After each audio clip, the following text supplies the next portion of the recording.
پیش خدمت ہے افسانوں کا مجموعہ وہ فسانے تیرے، تحریر اور آواز روحی فرخ۔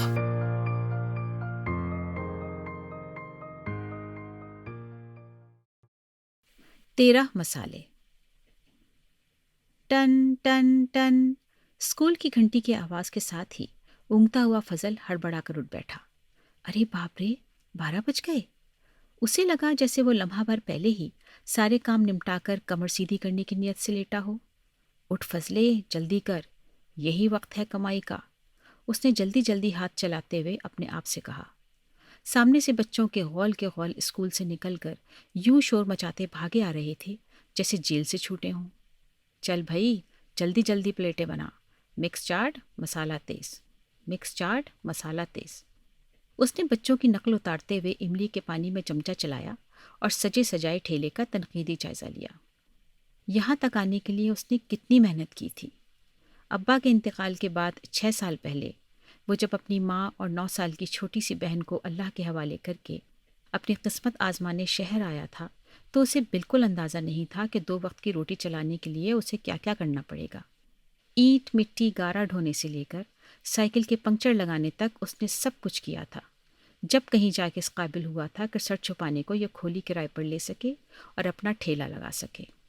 اب تو وہ جا کے ماں اور بہن کو بھی لے آیا تھا۔ ان کے آنے سے نہ صرف گھر میں رونق ہو گئی تھی بلکہ اس کا کام بھی ہلکا ہو گیا تھا۔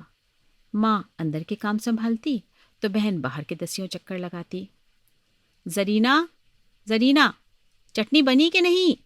جلدی لے کر آ، اور اماں سے بول کہ چھولے کا دوسرا دیگچا چولہے پر رکھ ہی دے، کل کی طرح نہ ہو کہیں۔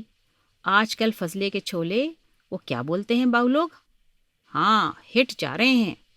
اپنی بات پر خود ہی محظوظ ہوتے ہوئے اس نے سامنے نظر ڈالی جہاں چھوٹے چھوٹے بچے اپنی پلیٹوں سے انصاف کرنے میں مصروف تھے۔ یہ بچے اس کے روز کے گاہک تھے جن کے لیے اسکول کی پیلی دیوار سے باہر آ کر فضل کے چھولے کھانا ایک بڑی تفریح تھی۔ مگر حیرت تو اسے اس وقت ہوئی تھی جب کچھ ہفتے پہلے اگلی سڑک کے ہائی اسکول کے کچھ لڑکے اس کے ٹھیلے پر رک گئے۔ اس اسکول میں اچھے کھاتے پیتے گھرانوں کے بچے پڑھتے تھے۔ ان لڑکوں کی ٹولیاں اکثر اس کے سامنے سے گزر کے سگریٹ خریدنے پان والی کی دکان پر جایا کرتی۔ سڑک پر دھوئیں کے مرغولے اڑاتے ہوئے ان کے بے فکرے قہقہے اسے دور سے سنائی دیتے۔ ان میں سے اکثر کے ڈرائیور گاڑیوں میں چپ چاپ بیٹھے انتظار کرتے رہتے۔ بیٹھے رہو بھیا، فضل دل ہی دل میں کہتا، ابھی تو بابو لوگ برگر کھانے جائیں گے میکڈونلڈ کا، پیسہ بہت، مزے بہت۔ مگر میکڈونلڈ کا رخ کرنے والے جس دن اس کے ٹھیلے پر آ گئے وہ دن یادگار تھا۔ بابو لوگوں کے لیے چاٹ بناتے ہوئے اس کی گردن تنی ہوئی تھی اور سینہ فخر سے پھولا جا رہا تھا۔ پھر تو ان کا آنا روز کا معمول ہو گیا۔ اس کی چاٹ کے شائقین کی تعداد روز بروز بڑھنے لگی۔ بکری بڑھ جانے سے اس کا موڈ بھی خوشگوار رہنے لگا۔ اب تو بچوں کی نفری کے چھٹتے ہی وہ لپک چھپک صفائیاں کرتا، گرم پانی سے دھلی پلیٹیں مزید کپڑے سے رگڑ رگڑ کر چمکا ڈالتا۔ اس سارے وقت میں زرینہ اس کے ساتھ ساتھ لگی رہتی، پھولی سانسوں سے ہر چیز کی تازہ رسد پہنچاتی رہتی۔ صاف پلیٹوں اور چمچوں سے لے کر پینے کے ٹھنڈے پانی کی فراہمی تک ایک ٹانگ پر کھڑی رہتی۔ اب بھی اسے فضل نے تازہ چٹنی بنانے اندر بھیجا تھا جو اب تک نہیں آئی تھی۔ کچھ لڑکے آ چکے تھے۔ اس نے جھنجھلا کر پھر آواز لگائی، زرینہ، زرینہ، مر گئی کیا؟ اس کے جواب میں ٹاٹ کے پردے کے پیچھے سے جو زرینہ باہر نکلی وہ اتنی جیتی جاگتی اور زندگی سے بھرپور تھی کہ ایک لمحے کو وہ اسے دیکھتا رہ گیا۔ وہ کبھی اتنی بڑی ہو گئی تھی، اسے پتہ ہی نہ چل سکا تھا۔ یہ وہ روتی بسوڑتی منحنی سی بہن تو نہیں تھی جسے وہ اماں کے پاس چھوڑ آیا تھا۔ یہ تو کوئی اور ہی زرینہ تھی جسے جوانی کی پہلی دستک نے جیسے جادو کی چھڑی سے سر سے پاؤں تک بدل ڈالا تھا، جس کی میدے گلاب جیسی رنگت سے لے کر خوبصورت قد و قامت تک کہیں کوئی کمی، کوئی خامی نہیں تھی۔ وہ شاید ابھی ابھی نہا کر نکلی تھی۔ بھائی کی مستقل پکار پہ بال سنوارتے ہوئے وہ گھبرا کے کھلے بالوں میں ہی باہر نکل آئی تھی۔ معمولی سے چھینٹ کے جوڑے میں بھی اس کا حسن یوں دمک رہا تھا جیسے گدڑی میں لال۔ فضل نے اتنے عرصے میں شاید آج پہلی بار اسے غور سے دیکھا تھا۔ پہلی بار اسے اس بات کا اندازہ ہوا کہ اس کی ننھی منی بہن جوان ہو گئی ہے، جس کے باہر آتے ہی آس پاس کی دنیا بدل گئی ہے۔ لڑکوں کی ٹولی میں زندگی کی لہر سی دوڑ گئی ہے، اور جو اب تک دور کھڑے تھے وہ بھی نزدیک کھسک آئے ہیں۔ گنگناہٹ، شوخی بھری سرگوشیاں اور معنی خیز نظروں کے تبادلے آج اس کی سمجھ میں جیسے پہلی مرتبہ آئے۔ فضل بھائی کی تکرار اور چاٹ کے دھڑا دھڑ ملنے والے آرڈر آج اس کا سینہ نہ پھلا سکے۔ ہاتھ تو آج بھی اس کے پھرتی سے چل رہے تھے، لیکن جیسے لگن اور جوش و خروش کی جگہ ایک بے نام سی بے چینی نے لے لی تھی۔ کیوں؟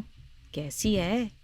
ایک لڑکے نے اپنے دوست کے کندھے پر ہاتھ مارتے ہوئے معنی خیز انداز میں ایک آنکھ دبا کر پوچھا، جو آج پہلی مرتبہ فضل بھائی کی چاٹ کی شہرت سن کر آیا تھا۔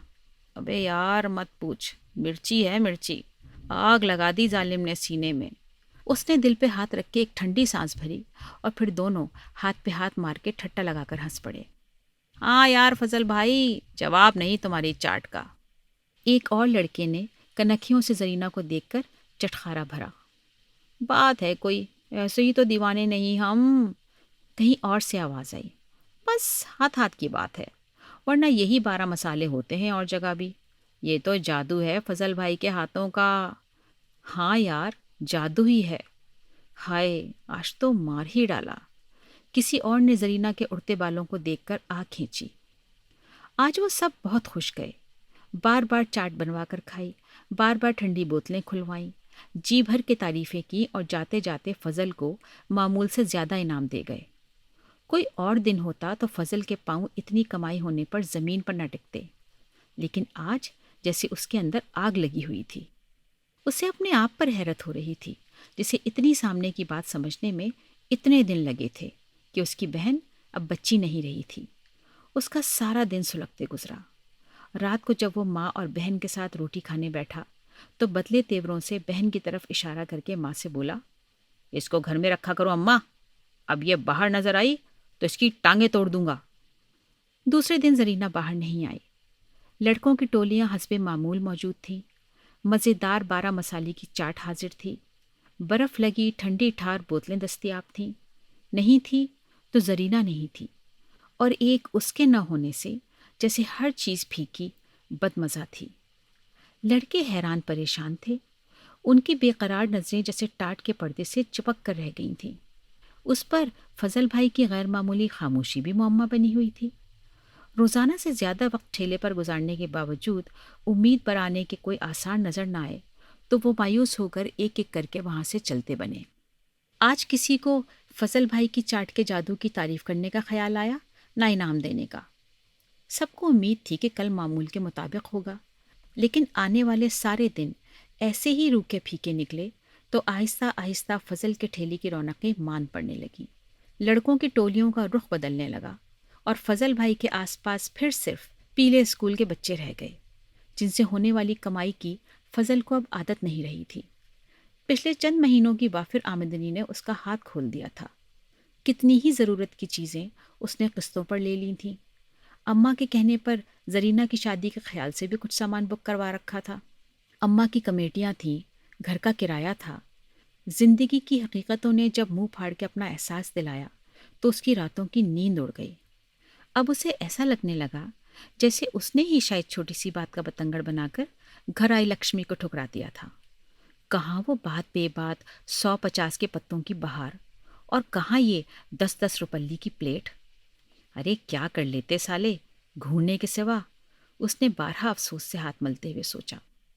اگلے دن کچھ لڑکوں نے پان کی دکان کی طرف جاتے ہوئے فضل کو راستے میں کھڑا پایا۔ ان کو کنی کتراتے دیکھ کر وہ لپک کر ان کے سامنے آ گیا۔ سلام باؤ جی، اس نے مسکراہٹ اور گہری کرتے ہوئے ماتھے پر ہاتھ رکھا۔ ہاں بھائی، کیا حال ہے تیرے؟ ایک لڑکے نے شرما حضوری کہا۔ حال کیا ہونے جی، آپ لوگوں نے تو پوچھنا ہی چھوڑ دیا۔